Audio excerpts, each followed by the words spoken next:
She laughed at my old suit and called me cheap in front of everyone. Then she took the leftovers from her plate and dumped them on my jacket while my own son stood there saying nothing. I quietly wiped the food away and tried to leave the room without making a scene. But before I could reach the door, it suddenly opened. The company CEO walked straight inside. He looked at me, then he looked at my son and his wife. What he said next turned the entire room silent, and nobody expected the reason he had come there that night. My name is Daniel, and for most of my life I believed that a person should be judged by the way they treat others rather than by the clothes they wear. I had spent decades working hard, saving money and making sure my family never had to worry about whether there would be food on the table. I was never interested in expensive clothes or showing people how much money I had. My favorite suit was old but perfectly clean. It had belonged to me for many years and I had worn it to important meetings, family celebrations, and even my son's graduation. That evening, my son Michael had invited me to a formal dinner at the company where he worked. He told me it was an important evening and that several senior executives would be there. I was happy for him. I wanted to support my son, so I put on my old dark suit, polished my shoes, and arrived early. The moment I entered the room, I noticed people looking at me.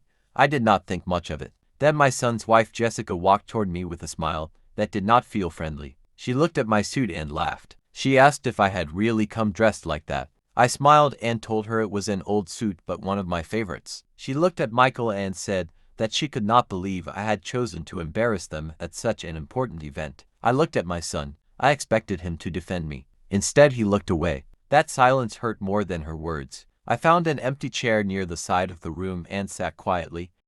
I told myself that I was there for my son and that I should not allow one person's behavior to ruin the evening. Dinner was served. Everyone around the table was talking and laughing. I tried to participate, but Jessica kept making little comments about my clothes and my old-fashioned appearance. Then something happened that I will never forget. Jessica had some food left on her plate.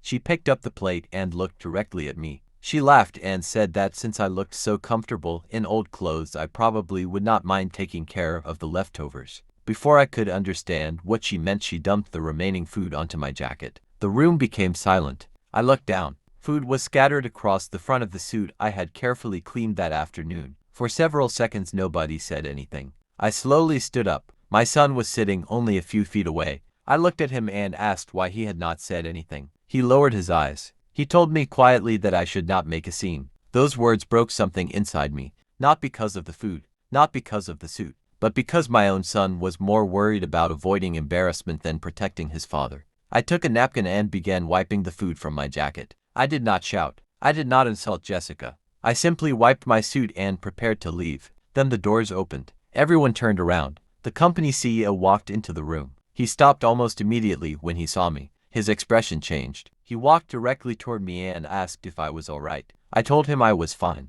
He looked at the food on my jacket. Then he looked around the room. Finally, he turned toward Michael. He asked him if this was how he treated the person who had made his career possible. Michael looked confused. Jessica suddenly became nervous. The CEO then told everyone something that changed everything. He said he knew me very well. The room became completely silent. He explained that years earlier the company had been struggling. Important contracts were being lost and employees were leaving.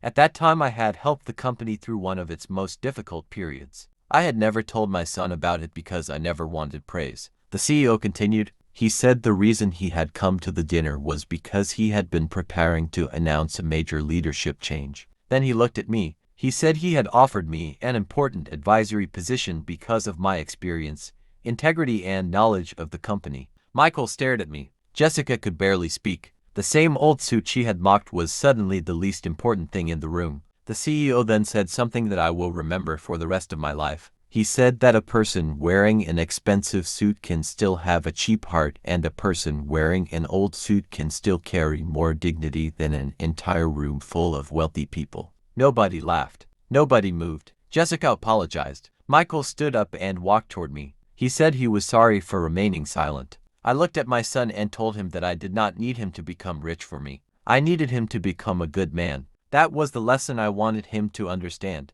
Money can buy a new suit. Money can buy an expensive dinner. Money can buy a beautiful house. But money cannot buy character. I left the dinner that night wearing the same old suit. The jacket was stained. The fabric was old. But I walked out with my head held high. A few weeks later, the CEO kept his promise and I began working with the company as an advisor. I never changed my attitude.